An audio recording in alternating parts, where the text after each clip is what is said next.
কি হয়েছে না কি হয়েছে? আড়াই ভরি স্বর্ণ নিয়ে গেছো? তো আড়াই ভরি স্বর্ণ উনি কোথায় আছে? কোথায়?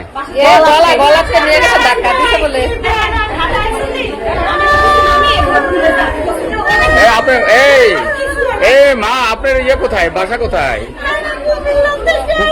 কুমিল্লা কোথায় থেকে আসছেন?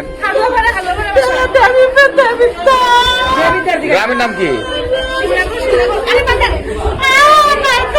আপনি কি হয়? তো আপনার মানুষ আপনি ছিলেন না?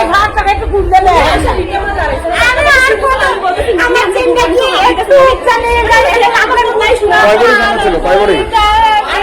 আড়াই ভরি। কোন জায়গা থেকে নিছে? মানে ওই যে টিকিট কাউন্টারের সামনে থেকে? কোন জায়গা ছিল? স্বর্ণ কি ব্যাগে ছিল? সিসি ক্যামেরা দেখেন।